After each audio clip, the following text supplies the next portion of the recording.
Hi, everybody. I'm Matt. And I'm Steve. And this is Marvel Reread Club.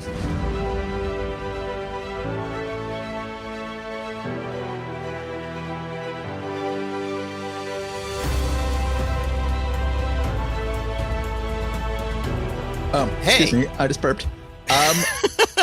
So professional. Professional. Hi, Steve. How are you? I am doing all right. Thank you. We've been dealing with my daughter trying to find an apartment in New York City. They don't want to live in a dorm again next year. And so they're trying desperately to find housing. And it is not going that well so far. So finding lodging in Manhattan is not exactly the easiest thing in the world. No, it's very hard. I know. I've had to do it. Although I always had great luck with what I found throughout my entire history with my wife. First in Minneapolis, then in New York, then in Evanston. We've always had tremendous housing luck. Well, may some of that rub off on my daughter. I hope so. And we feel bad because, we're her guarantors. And I think that we are not enough of a guarantee for the potential landlords. And so we're feeling bad that we can't do more for her. Yeah. And, yeah. So that's I guess the main thing to talk about there. Anything else going on in your neck of the woods? Nope. My daughter's Macbeth is going well. My son's sports are going okay, but he got injured. He got a bad blister, which knocked him out of a soccer game and a baseball game. Oh, no. But it seems to be repaired for today's baseball game. Here's hoping that he'll be fine. Worst comes to worst, he might have to wear sneakers for the game, which hopefully the ump won't complain about, and hopefully his coach won't complain about. I mean, as opposed to cleats. As opposed to cleats. Okay. Well, hopefully that heals up soon. Yes, indeed. So I'm trying to think if there's anything else. It seemed like there might be some comics news, but I don't know. I can't remember it. So we should probably jump in. Oh, well, I mean, there's Jack Kirby Way. Jack Kirby Way. Yes. Jack Kirby, one of our favorites on this podcast, just had a street named after him in New York, which is causing a lot of people to be very happy. And there were lots of pictures of the unveiling of the sign, and his family gathered there, which was wonderful. And that's great news. Next time I'm in New York City, I've got to visit Jack Kirby Way. Where I assume it's on the Lower East Side somewhere. I believe so. It's Essex Street, I believe, is what it is, and where apparently he was born, or at least lived some of his youth. I believe it was where he was born. And I have a number of friends who were there at the unveiling really? of the sign. Yeah, just having friends in the New York comics community from my time working in the biz. So yeah, I know a number of people who were posting about being there and what a joyous occasion it was. Yes, very cool. Yeah, actually, two former guests on this podcast were there. Both Jamal Eigel and Heidi McDonald are two of the people who posted about being there. Very cool. Yeah. All right. So let's go ahead and get into the end of the comics of November 1968. Well, unless you count the two annuals that are going to be in the next episode. So, yes, November 1968 has kind of telescoped on us a little bit here, which I think bothers Matt more than it bothers me.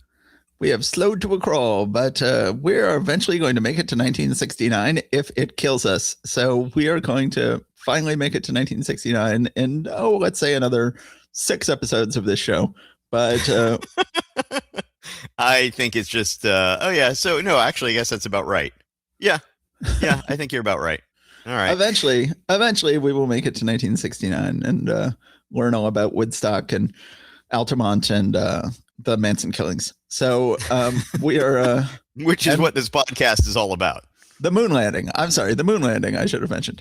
So we've got... Pish posh. So, all right, let's go. Speaking of moon landings, let's look at a cover that has the moon on it. Nick Fury, Agent of S.H.I.E.L.D. number 6. An all-time legendary cover, reference, homage many, many times, where we have Nick Fury sort of in agony in outer space with a huge, awesome Steranko gun with the moon right behind him, and then behind that, the Earth exploding. Well, I know what you're thinking. Oh my gosh, the Earth is exploding. Nick Fury is now stranded in outer space. What story is this? Well, I hate to tell you, we have no idea because the story was never published. This is Nick Fury, Agent of S.H.I.E.L.D.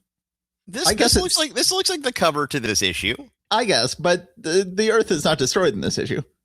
Well, no, I mean, no, it's not destroyed. I don't think they would have written a story in which it was actually destroyed. But this is what they're trying to avoid here is the Earth being destroyed by this big asteroid that looks like the moon that is hurtling towards the Earth and will go ahead and destroy it. Yes. It is representative of what we are going to be dealing with on the inside.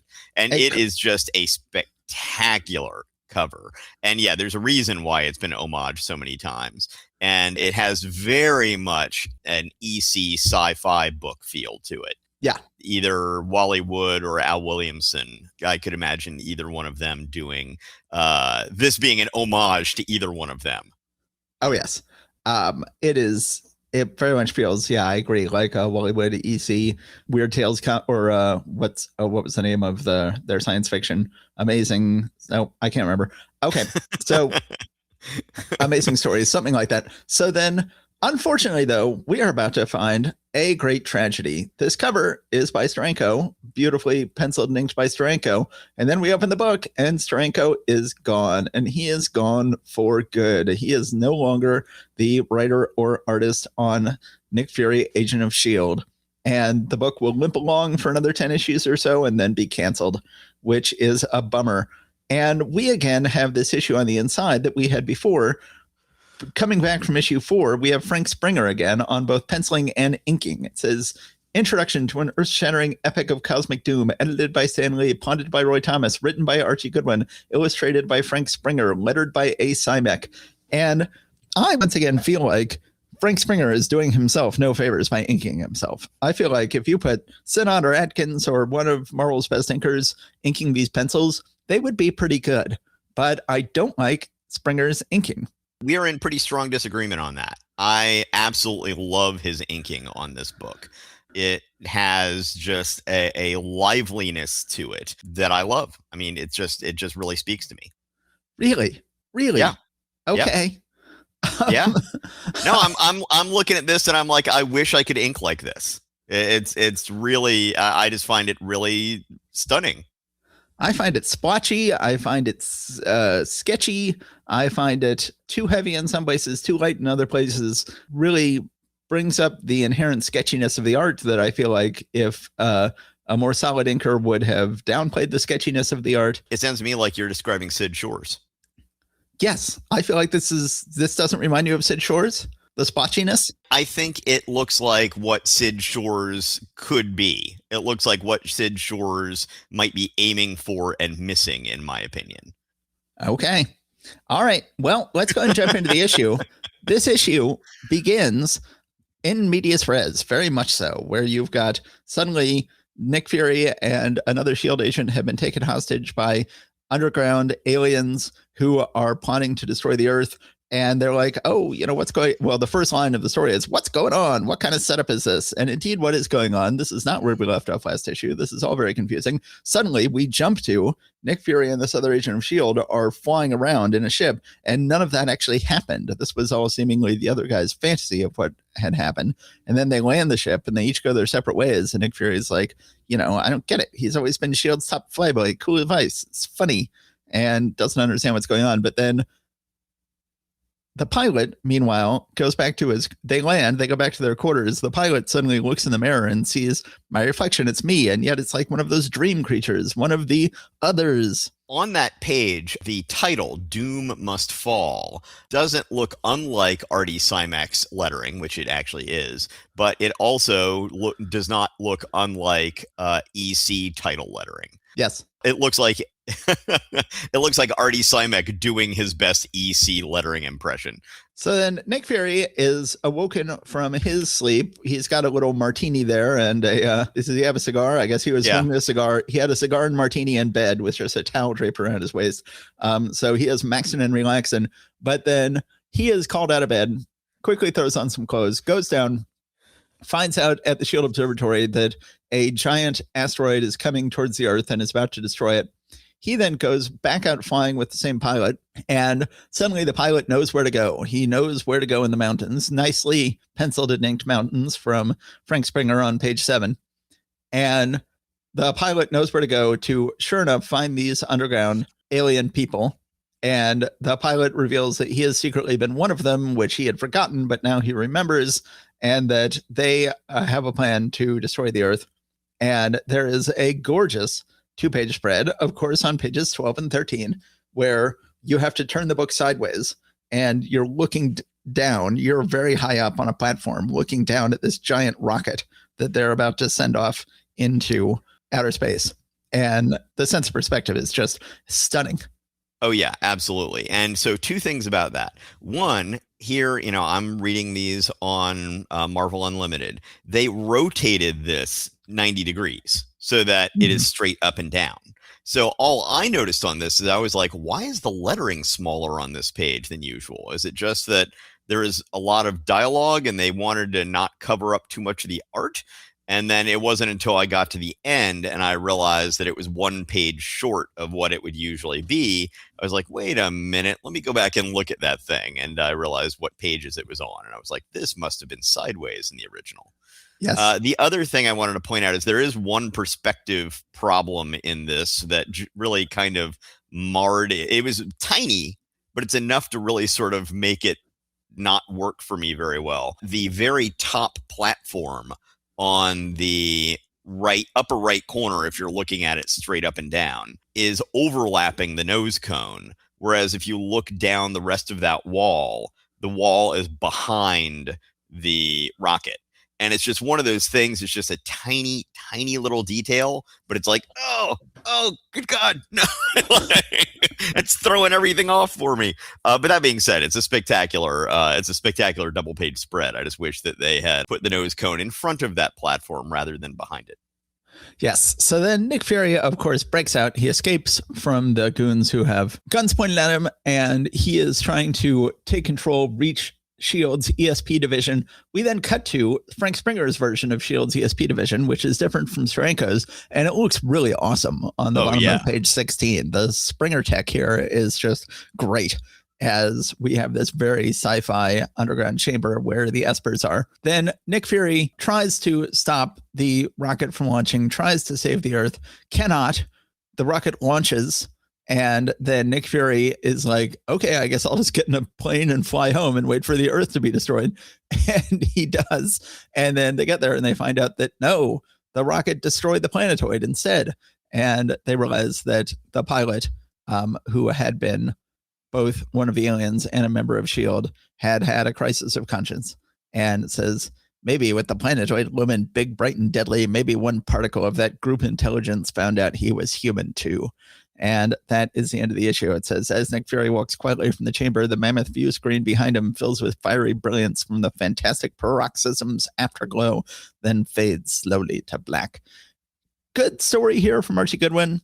I'm never a huge fan of stories that begin like in medias res without even an explanation that we're in medias res. Like, like Marvel would often do on stories like this, like, hold on, true believer, you're probably wondering what's going on. Well, just give it a few pages and we'll explain.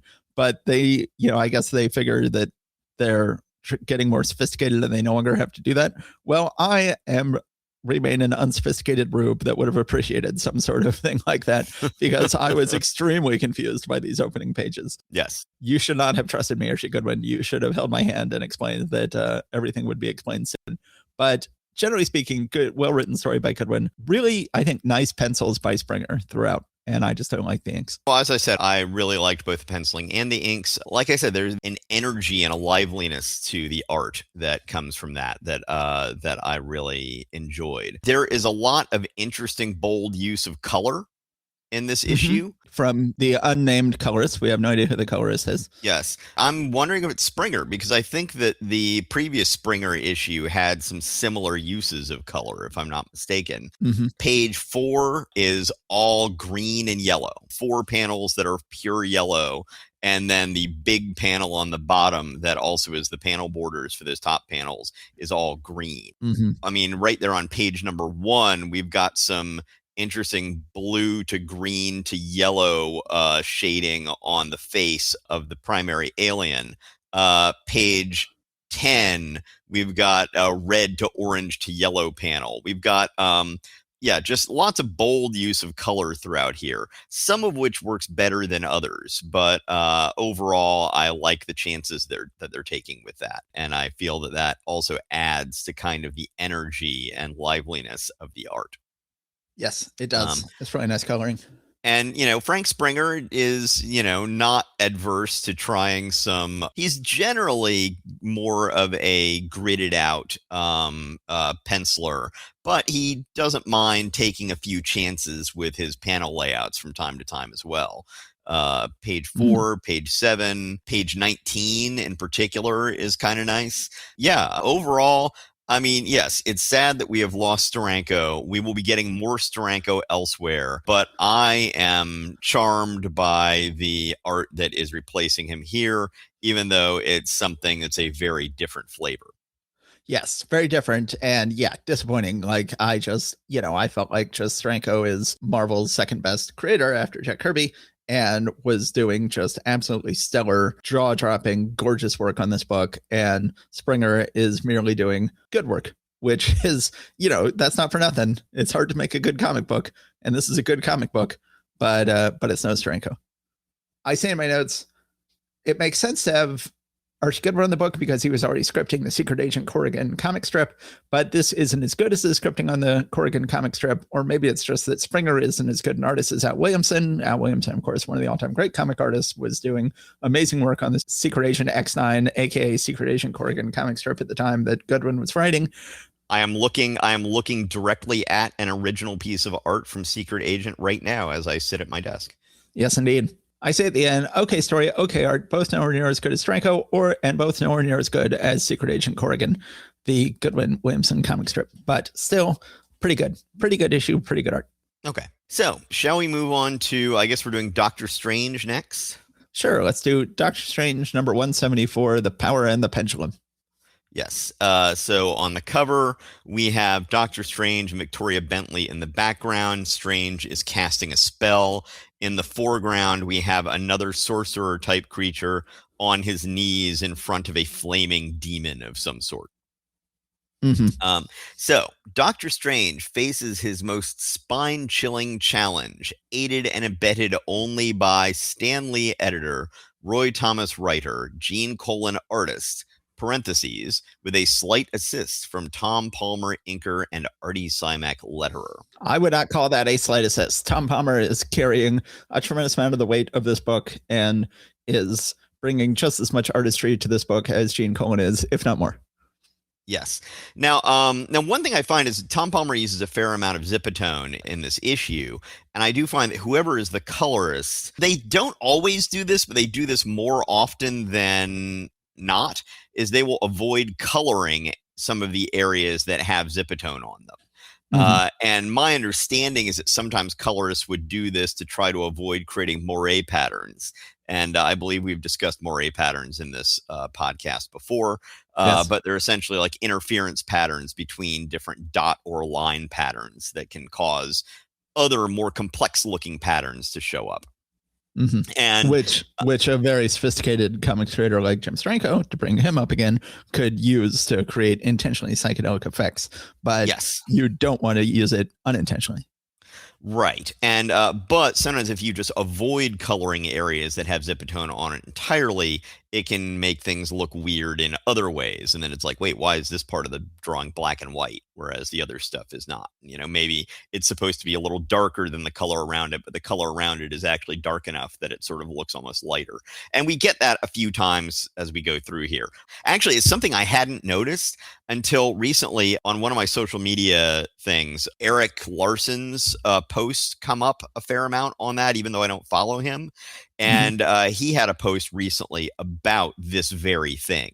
And so that's why I noticed that going through this issue is he had just talked about his complaints about colorists just trying to avoid moire patterns and therefore just leaving them completely uncolored. I mean, right here on page 2 on Doctor Strange's glove, right.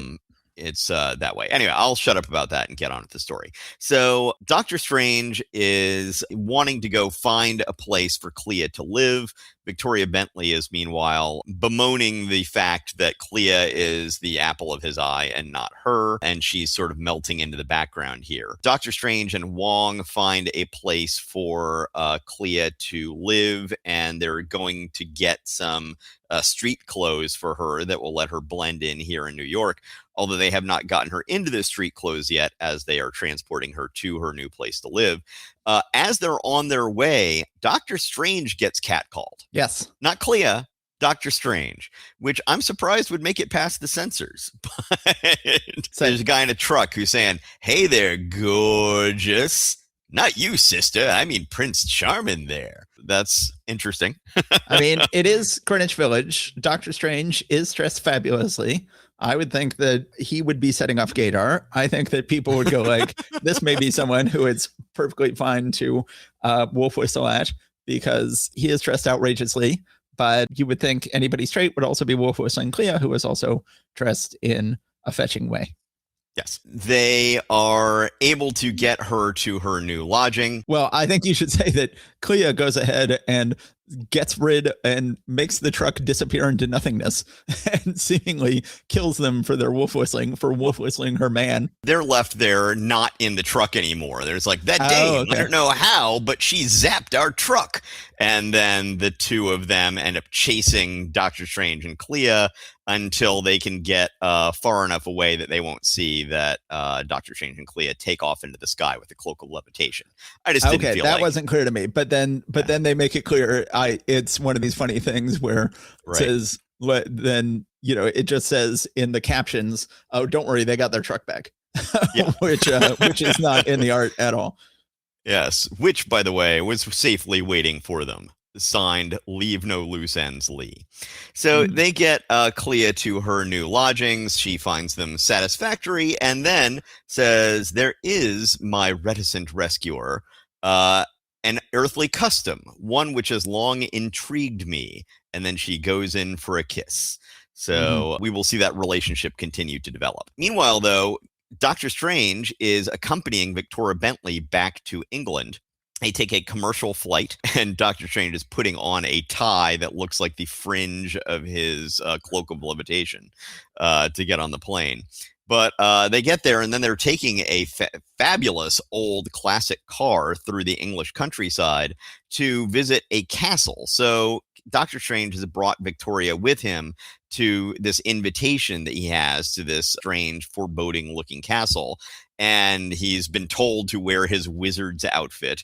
And the guy who's there is also wearing a wizard's outfit. And it turns out that this guy has made a deal with Satanish. Well, this guy's name is Lord Necron. So right away, it's like, well, hey, I'm here with this, this barely magical powered female who has no much means to defend herself. We're just tooling around the countryside in England in what looks like a Rolls Royce. And, it's like, hey, I've been invited to a clearly evil castle by a clearly evil dude whose name is Lord Necron, who turns out to serve Lord Satanish. Like, I'll just bring this girl along. Like, no, ditch the girl. So Lord Necron has made a deal with Satanish that Necron wants to have eternal life and unending fame. And so he makes a deal with Satanish. Satanish will give him magical power, which will increase hour by hour for a full year. At which point he will be extremely powerful, but if he does not get someone else to take his place, then Satanish will take him for eternal torment and damnation. Okay, so the way you just put it makes more sense to me than it did when I read it. It's like, I'm like, why did he wait a full year to try to find someone to take his place? I guess it's because he was going to get more powerful every day, and he just got greedy and decided to get as more powerful as he could get until the very last second, and then he would find someone to take his place. So that makes sense. Right. So instead of doing it a week before the end of the time that he had, he does it literally an hour before his time is up. So that's why I said hour by hour, because apparently those last 23 hours mattered. Anyway, he ends up drugging Victoria. Doctor Strange is smart enough not to drink the stuff, but not smart enough to tell Victoria not to drink it. Doctor Strange is then transported to this other strange dimension by Lord Necron, where there are these slicing pendulums that are going through the air and turning themselves into lasers. But Doctor Strange notes that there is some strange relationship with time in this dimension. So that becomes important a little bit later. Yeah. We should just point out that page 13 just could not be more gorgeous, with Doctor Strange going through these two arrays of lasers and then zipping across a bunch of clocks. But the arrays of lasers has no panels on the border, no borders on the panel, which I always like. And the perspective looking up, sort of an upskirt shot of Doctor Strange, is just gorgeous. I just love the other dimensional art in this issue. I think that Colan has risen to the level of the best of his previous Doctor Strange pencilers. So page 13 is indeed a gorgeous page. And it has the melting clocks, which are part of what's going to be coming about in a little bit here. So they are doing battle. It looks like things are going poorly for Doctor Strange, but at some point along here, he gets off a spell that we do not yet understand. But Doctor Strange does end up pulling out the Amulet of Agamotto once again, as you've always pointed out. It's like, oh no, always. How could I have anticipated that he would do the same thing that he does every time anybody faces him? No. As it turns out, then Satanish shows up and the guy's like, dude, I've still got some time. It's like, no, you don't. Doctor Strange cast this spell that, because of the weird relationship that this dimension has with time, has been able to speed up time. So guess what? Your time is now up. So you are now going to have an eternity of damnation and torture. So, bad news for him, but he brought it upon himself. And Doctor Strange then, even though he flew to England commercially, is going to take a psychic sphere to carry him back to New York. So what that's going to do in terms of his passport and everything, I am not sure, but needs a stamp on that passport. Yes. But Satanish says at the end of this confrontation, as for you, Stephen Strange, you shall find that others in your world have struck such blasphemous bargains with Satanish. Return from whence you came and see how long you survive. And then at the end, it says, next, the sinister sons of Satanish, as Doctor Strange says goodbye to Victoria. So it's interesting. We're still not allowed to mention Satan, I believe, but we have a guy who looks a lot like Satan and makes deals a lot like Satan, and his name is not Satan, it's Satanish, Satanish. So he's not Satan, he's Satanish. And yes, they are ready. They are chomping out. They're chomping at the bit. No, right. I was saying they are chipping away at the edifice of the Comics Code Authority here, and they are ready for it to shatter in a million pieces next year. Well, and next month, we're also going to get another manifestation of the devil, basically, in Silver Surfer. Yes. Marvel's main version of Satan going forward. Yeah. Mephisto is short for Mephistopheles. So we're going to be getting him shortly. So yeah, you're right. They are chipping away at the Comics Code Authority as best they can here. Mm-hmm. All right. I think that this is just an amazing issue.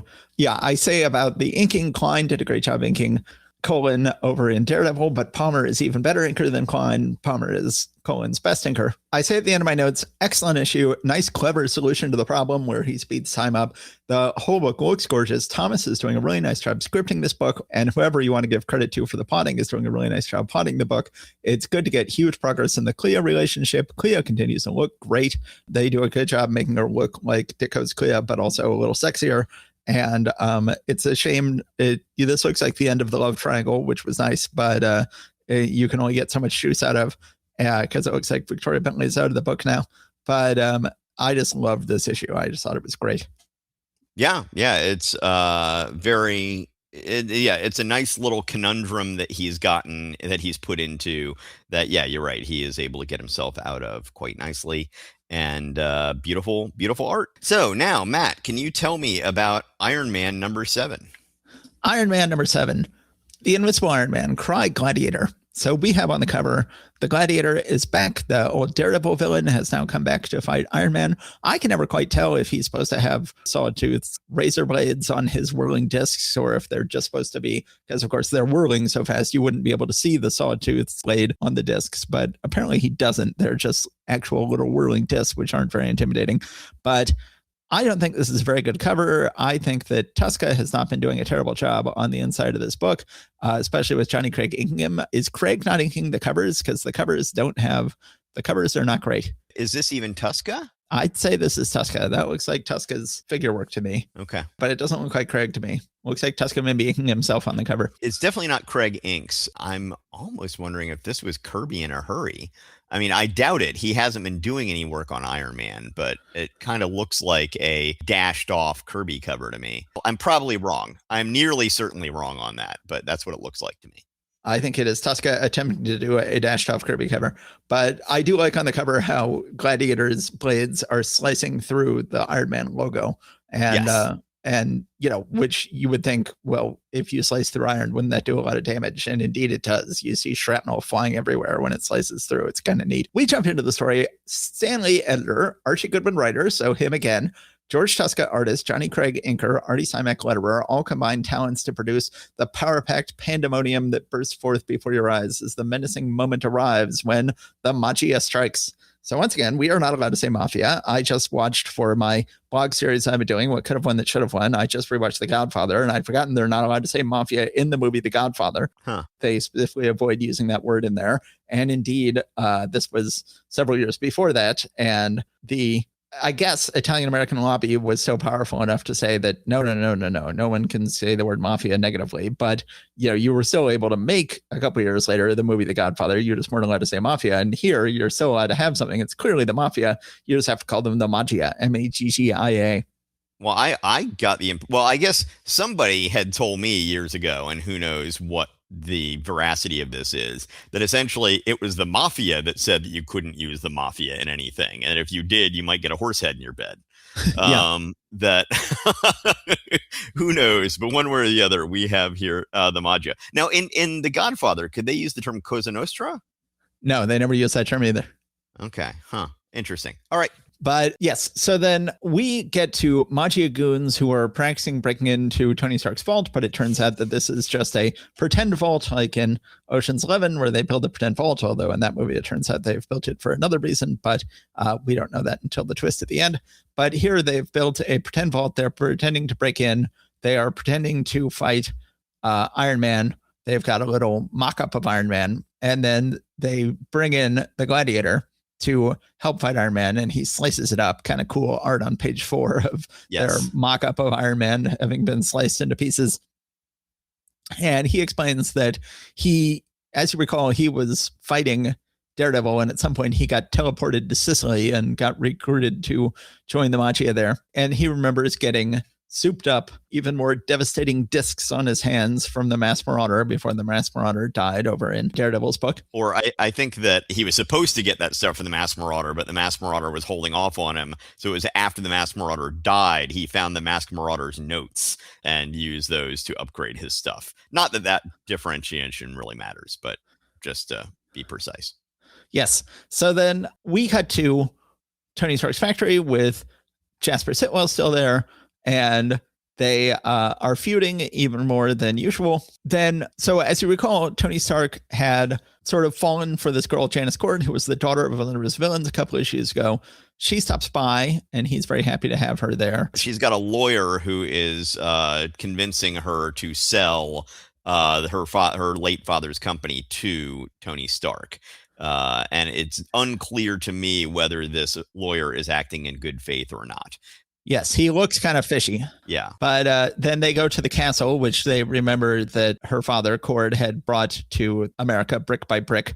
This was Cord's laboratory, an old castle imported stone by stone from Europe, which is something that many people have done in the Marvel Universe over the years. And so then you got kind of crazy Tuska tech here on page 11, where Tony Stark where they're all driving home from this castle.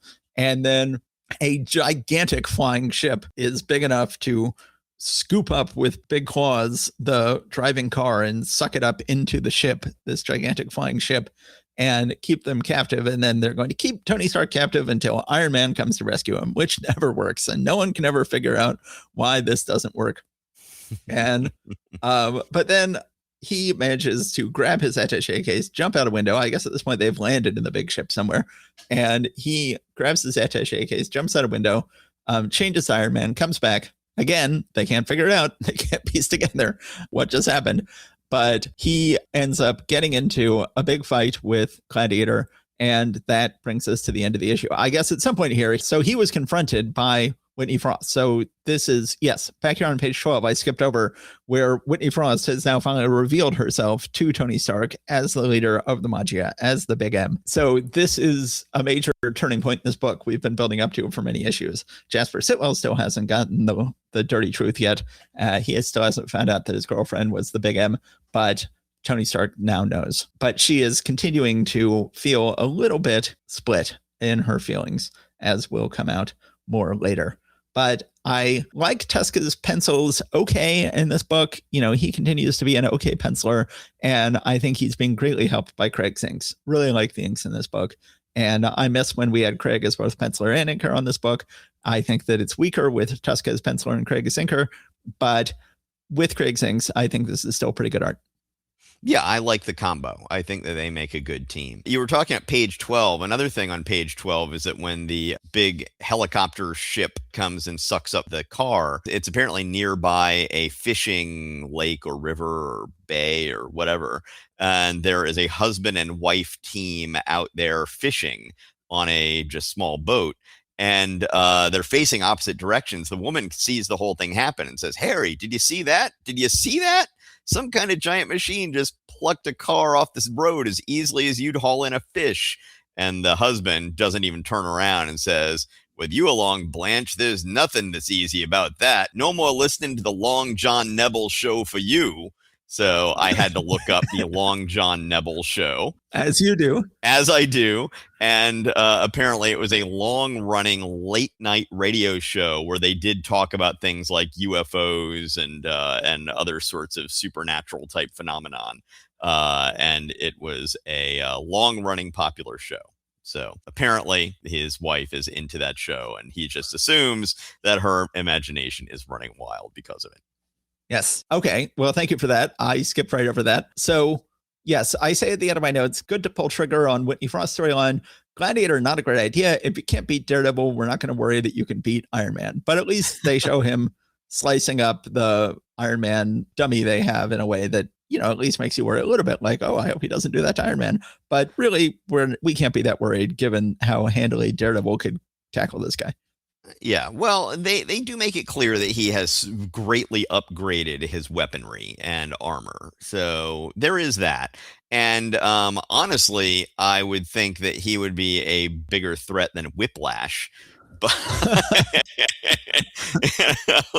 Whiplash's whip could go ahead and actually take chunks out of the metal armor as well, which is a little unbelievable. But I would believe this could work against him a little bit more easily. But I don't know. I think they did a decent job of playing up his upgrades. Yeah.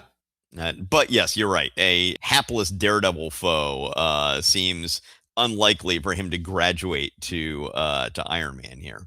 Yes. All right. So I guess we're now moving on to Captain America number 107. All right. Let's do it. The cover has an anguished looking Captain America in the foreground with his hand over his eyes as he is surrounded by what we will find are essentially nightmares of the Red Skull shooting Bucky over a tombstone that says, "Here lies Bucky," and he looks like a haunted ghost, and a bunch of other mayhem going on, including some zombie-looking Nazi in the foreground, and other sorts of crazy phantasmagorical sort of stuff. So in the issue, Captain America, Living Legend of World War II, If the Past Be Not Dead, a Stan Lee, Jack Kirby modern-day masterpiece, embellished by Sid Shores, lettered by Artie Simek.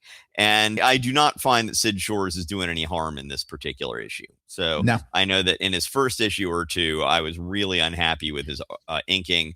I have grown accustomed to it, or it has gotten improved. I don't know which one it is. I'd say both. I'd say it's he's gotten better and better on the book, and you've also gotten more used to it. So on the splash page, Captain America is looking, I don't know, how would you describe that face? I don't know whether it's worried or angry or just energetic or something. But anyway, he's running towards us. Yeah, I don't know. It's some weird place in between all those things. But he's running towards us as we have more phantasmagorical looking stuff in the background. It looks like he's fighting Nazis, but they look sort of like monsters of some sort. Of course, Nazis are monsters, but you know what I mean. Then he is confronted by the ghost of Bucky over a tombstone that here has more words on it. Here lies Bucky Barnes. He died while Captain America lived. And Bucky is saying, "You killed me, Cap. You. Because it was all your fault. Why didn't you save me? You've saved hundreds of others. Why not me? Why couldn't you rescue your own loyal partner? Why? And then Captain America wakes up in a nightmare, from his nightmare in his bedroom. So this is supposed to be a real nightmare. Later, you find out that he is having hallucinations, which aren't hallucinations at all, that he doesn't realize that his hallucination is something real he was just looking at. But here, seemingly, this is a genuine nightmare that he genuinely had. Yes, well, the villain who we find on the next page is Dr. Faustus, is giving him some sort of pills that are driving these nightmares. Right. So he is having nightmares that are artificially created. But then in addition to that, we then later have other things that will be going on. So Dr. Faustus was a play by Christopher Marlowe from around the year 1600 about a scholar who sells his soul to the devil. And of course, I guess Faust then... Wait, so there was Dr. Faustus, and then there was Goethe's novel Faust, which I guess was after that. But so at this point, this is already a storied name. Faust, also about selling your soul to the devil, I believe. So this is Stanley once again making a classic literary reference, which he loves to make. Not quite as much as Roy Thomas loves to do it, but Stanley loves to do it too. And I like it. I like this as a name for a villain. I think it's fun. Yes. And in college, when I was taking voice lessons, at one point, I was essentially assigned to go watch a production of the opera Faust. Mm-hmm. So I saw that at one point in my early 20s, 1920, somewhere around there. It sounds like you just said in my early 20s, 1920 or something around there. Like, no, Steve, you're not that old. Yes, no. So somewhere around age 20 or so.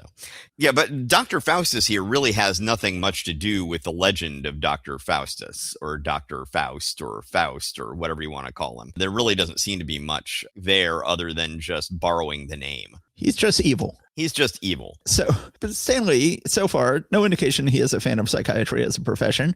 And indeed, the couple of times we've had heroes who have decided to go ahead and put themselves on the psychiatrist's couch, it has never gone well. It is never something that no one reading this book is going to go like, oh, clearly I should be going to psychiatrist. And of course, our father is a psychotherapist. So we grew up with no such stigma, but many people do. But yeah, I just want to bring up again the idea that I'm guessing that Jack Kirby must have had a lot of PTSD from World War II and probably had a lot of his share of nightmares just from the number of times this sort of thing comes about in particularly his Captain America comics. Here, he's imagining these nightmares as being induced by a supervillain, but obviously we know a lot more about PTSD these days, which at the time was, I think, referred to as battle fatigue. Was that the euphemism they used at that point in this at this point in time? Something like that. Yeah. Previously known as shell shock, then battle fatigue, now PTSD. Anyway, so to go on here, Captain America thinks that he's losing it, and he is going and seeing the psychiatrist, who is Dr. Faustus, who it's never clear exactly how Captain America got referred to this evil doctor who is trying to destroy him, but it is. So Dr. Faustus has this sidekick named Ferret, who is the bellboy in Captain America's home in his skyscraper. So is there a difference between a bellhop and a bellboy? I don't know. It's unclear to me. I would call him a bellhop. Well, I was just reading that off of page 5, panel 2. Okay. All right. Since I'm his regular bellboy. Mm-hmm. Yeah, I have no idea if there's a difference between a bellhop and a bellboy. Yes. So we get more of Steve Rogers walking through the streets of 1968 New York City and thinking of himself as being so out of touch with the times, looking at people in their modern dress, looking at modern cars, looking at a newspaper that talks about the upcoming moonshot that we're going to be doing. And but then he sees Sharon Carter walking down the street. He's like, wait a minute, she didn't even look at me. And he's chasing her around a corner and then finally accosts her. And it is someone who does not look anything like Sharon Carter. And a policeman comes up. He's like, hey, buddy, what are you doing? And Captain America or Steve Rogers is like, no, and goes running away from the cop. And it turns out that's because the cop is not a cop and is somebody in a cop uniform wearing a Red Skull mask. And the woman looks like she traded out 2 different masks, a Sharon Carter mask and another more homely looking woman mask that she was using. Yeah, I hadn't noticed that both of these were masks that she was wearing. You would think they could have saved themselves some effort if they had just hired an actual homely villain. It took a lot of courage for this goon to come up to Captain America wearing a Red Skull mask on his police officer uniform, because what Captain America usually does when he sees the Red Skull is punch him out. So yes. You were having a lot of faith in Dr. Faustus's zonking him to trust that he would run away when he saw you in a Red Skull mask instead of punching you out when he saw you in a Red Skull mask. Yes. So Steve Rogers rushes to Dr. Faustus's office where he lays down on the couch and closes his eyes. And then when he opens his eyes, he is having what he believes is a hallucination, but a real full body, full experience hallucination of being held down by a bunch of Nazi guards as he's being interrogated, then being shot by the Nazi guard again. And then it switches to Dr. Faustus saying, again, it has happened. Wake up. You must snap out of it. And Captain America's yelling, Bucky, they killed Bucky. And he's like, no, I'm just here in the psychiatrist office. Man, I'm just really losing my mind. And Dr. Faustus is going to give him some stronger medication. Well, it turns out that this was all a big rotating set, which makes no real sense in that how would the couch then be in the other room if the whole room's rotating? It makes no real sense, but you sort of get the idea from the visual. Right. That and they do make it clear that Captain America was under sedation and that otherwise these goons would not be able to hold him down. But they knew he would be able to because he was sedated. Mm-hmm. And one of them says, you're going through a lot of trouble to polish him off. Why not just slip him a Mickey and then one bullet will do it? And Dr. Faustus says, that is not the way of Dr. Faustus. So just once again, it's like, hey, no, Dad, we can just both do it together. I had a gun right here. Just pop, just shoot him. Come on, it'll be a father-son bonding thing, from Austin Powers. Yes. Anyway, Captain America is working out with a shield plastoid android-looking thing. Then the bellboy, Ferret, ends up coming in and giving Captain America his new next dose of medicine that is going to take its toll on him. Captain America wakes up, he looks at himself in the mirror, and he is a wizened old man. Bucky Barnes shows up, and he's like, this is our chance to be partners again. I have a motorcycle waiting right outside. It'll be just like old times. We then see that Dr. Faustus has built a set that is made to look like the incident where Captain America lost Bucky the first time. Captain America and this ersatz Bucky are taking this motorcycle to that set, and they have the moment where it looks like Bucky dies.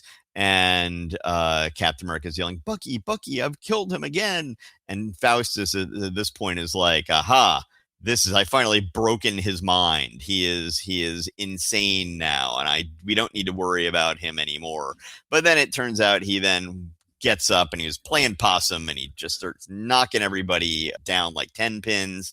And it turns out that Captain America figured out a little ways into this whole ordeal that these were not natural nightmares. And so he went and took the pills to Shield to have them tested. And apparently he was doing this with each batch of pills in case the next one is doing something different, because he knew what this batch was supposed to do. It was supposed to turn him into an old man. So he just went and got an old man mask and old man gloves, faked them out. So in the end, Captain America punches out Dr. Faustus, and he says to the ghost of Bucky, "That one was for you, old friend." So, I find this interesting primarily in the use of essentially PTSD imagery here that I already talked about earlier. That's the main thing I find compelling about this issue, and I find that quite compelling. So how about you? What did you think about this? Oh, I like this issue a lot. I really, as much as it's the cumulative effect of all the psychiatrist villains, is sort of like, I'm a fan of psychiatry. I wish that, that there was people reading this book might see a world in which psychiatry is a positive thing. But if you're going to have an evil psychiatrist villain, I like Dr. Faustus a lot. They're going to get lots of use out of him over the years. And that starts here. I love the whole idea of we're giving him these nightmare pills and we're creating real life nightmares that he doesn't realize are nightmares. But then I'm always, as you know, a fan of stories in which the hero seemingly is behind the eight ball the entire time and finally turns out, no. I actually figured things out a little bit ahead of time, and I've just been pretending to go along with it as in order to trap the trapster. And I always enjoy stories with that twist in it, and I do like it here. It's interesting. The evil so you're bellboy, saying that you're saying you most like stories about the trapster. That's yes. What you're saying. Yes. Pastebot Pete, Trapster, anything like that. I absolutely love those stories. But it's interesting. The evil bellhop is, of course, reminiscent of Red Skull's origin, where he used to be an evil bellhop. For years, good point. They've always played around with the idea of Captain America being old and withered. There was a later years long, as with everything in Marvel in the aughts and tens, every storyline was years long, and there was a years long story in which Captain America did become old and withered, and Sam Wilson became Captain America for a long time.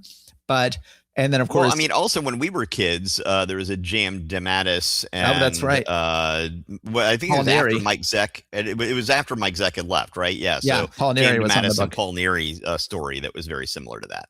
Yes. And of course, in the MCU, they eventually did go with old Captain America. And they had, it's starting with Endgame, they've had Captain America be old in the MCU. But I say at the end, really fun issue, beautifully illustrated, but I am getting a little tired of Shores. He's no Sinnott or Atkins. So I agree with you that he's not doing any damage here, but one can't help but wonder how Sinnott or Atkins could have been adding to the art. Yes, I agree. So, okay, let's go ahead, and if you're done, we can go ahead and finish up here. You can do Avengers number 58. All right, let's go ahead and wrap up this month with Avengers number 58. The Avengers assemble to learn the senses-shattering secret of the Vision. So we just have the Vision sort of ghostly in the background, while all of the Avengers are in the foreground, which is to say the modern Avengers, Black Panther, Goliath, and Hawkeye, and the classic Avengers, Captain America, Thor, and Iron Man, all of whom are flying at us. We then jump into the issue. We need no more paltry words to introduce this Avengers Super Saga by Stan Lee, editor, Roy Thomas, writer, John Buscema, artist, George Klein, inker, Sam Rosen, letterer. So Thomas, Buscema, and Klein have been killing it on this book, and they continue to do so in this issue. Gorgeous splash page of Black Panther crawling over rooftops while it says it has written in brick, even an android can cry, which, spoiler alert, gives away the end of the issue. Well, not really. You can cry for any number of reasons, but, Yes. One of the things they're never clear on with the Vision is what is the difference between an android and a synthezoid, because sometimes he will actually say in future issues like, no, I am no android, I am a synthezoid. But the name of this issue is even an android can cry, and sometimes he goes along with being called an android and sometimes he doesn't. Sometimes it seems like synthezoid is just a type of android, and sometimes it seems like it is something entirely different. But so then Black Panther comes into the Avengers headquarters, finds both old and new all hanging out together, and they all want to have a big debate about whether or not to let the Vision join, which it seemed like they did very hastily at the end of last issue, and now they're trying to think better of it and decide if they actually want to do this. The Avengers, of course, because Iron Man says becoming an Avenger is not a right, but a privilege. Before we act, we must be sure. Yes, like we did with Hawkeye. Yes, or Quicksilver, or Scarlet Witch, or anyone else who right, exactly. who got roped into this book sort of sideways. And so then the Avengers get in a fight with the Vision, including the Vision, but the Vision isn't having it. He can just turn immaterial and they move right through him, or he can turn rock hard and start beating the crap out of him, implying he can even go toe-to-toe with Thor here. And this only impresses them all the more, makes them think all the more that maybe they should let him in.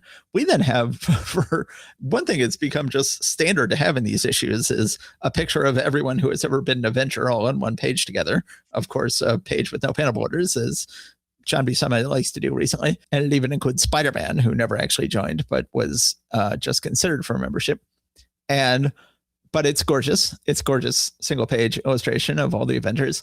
And then, so they finally, it occurs to them to ask the Vision his origin story. And he is talking about being created by Ultron 5 and being told he had to go kill the Avengers, but there's gaps in what he remembers. So then they decide to then it's kind of odd that we've had at this point a couple of Ultron 5 storylines without any indication yet that he was created by Hank Pym, which I had thought was, an intrinsic part of the character that would have been around from the very beginning. Well, they finally begin to figure it out here, where Hank Pym's like, one thing, I don't remember going to my own laboratory anytime since issue 40. And maybe we should, let's say we trot out to my suburban place fast. Hank is also saying, a walking solar battery similar to the type of artificial human I worked on months ago and termed a synthezoid. So he's also like, this all seems kind of weirdly familiar for some reason. Also, I don't think I've been out to my suburban home for the last year and a half. Let's go out there and see if these two things have anything to do with each other. Yes. And then they talk about taking like a Quinjet out there, which I guess they really don't have Quinjets yet. And instead, Thor just whips his hammer around and flies them all up off into the air using his hammer. So we've never seen Thor be able to carry 1, 2, 3, 4, 5, 6, 7, 8 people along with him in the past, but he can here. And they go out to Palisades to Henry Pym's thing out in the Palisades, and suddenly he remembers everything. He remembers creating Ultron. Now, the thing I don't like about this issue is the design of Ultron 1. When we first met Ultron, he was already Ultron 5, and I'm like, well, what about the earlier Ultrons? Well, we finally get to see one, Ultron 1, but he looks like a robot who would not be very threatening at all and would have a very hard time getting around. He doesn't really have legs, and his arms are just about equally useless. And he does not look very threatening. He then turns out can shoot lasers out of his mouth. Well, he looks very angry. Yes, he does look angry. I'll grant him that. But anger can only get you so far in life, as I've discovered. Is it just me, or did they do this in your version that suddenly Hank has strawberry blonde hair rather than just blonde hair? That's true. Yes.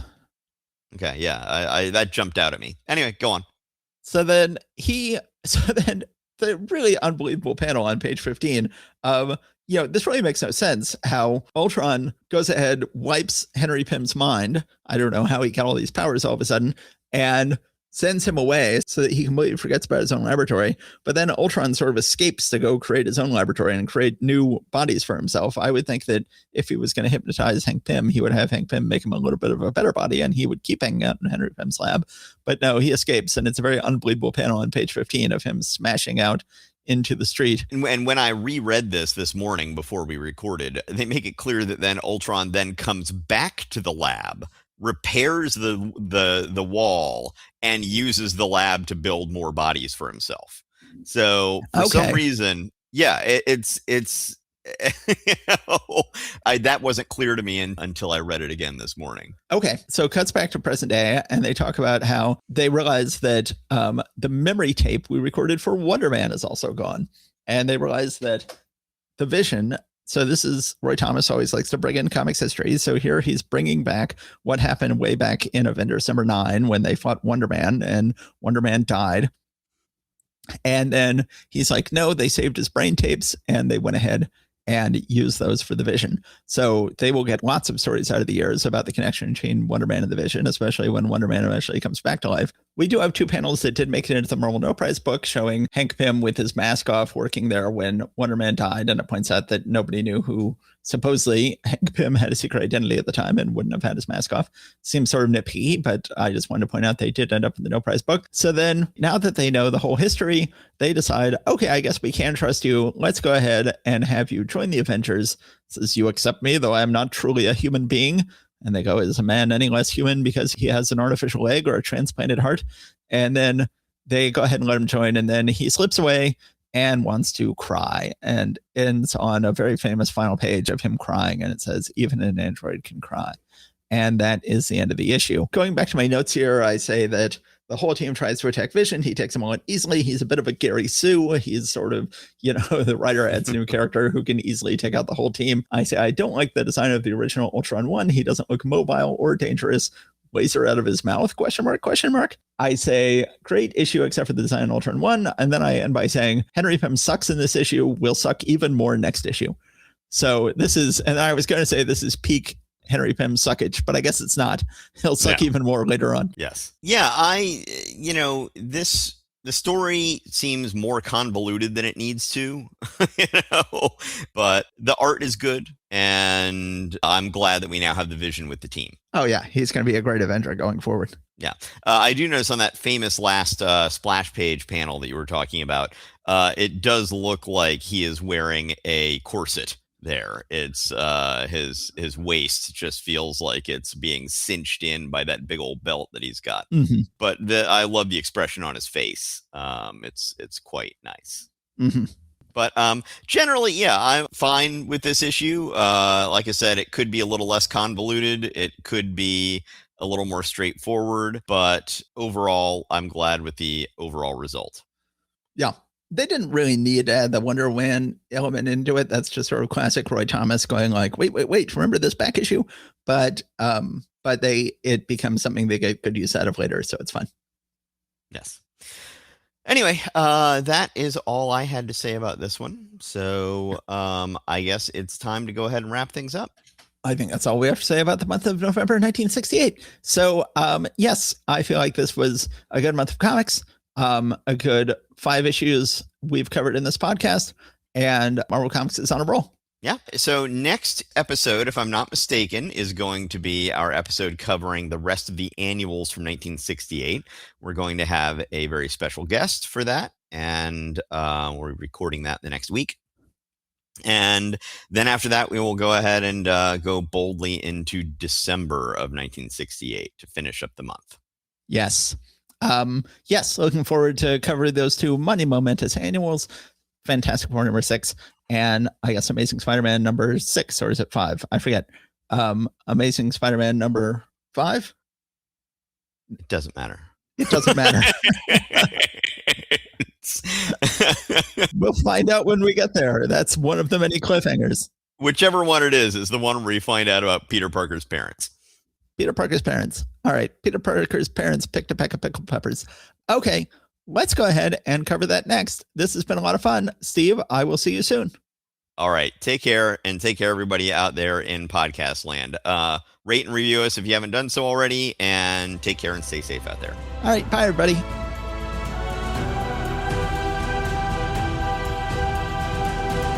Thanks for listening. If you enjoyed it, we now have a Patreon where you can show your appreciation. If you've got a few bucks, head over to patreon.marvelrereadclub.com to support us. Also, you can still rate and review us at your podcatcher of choice, and that would be greatly appreciated as well. You can find us online at marvelrereadclub.com, as well as Facebook, Instagram, Blue Sky, and Threads. See you next time.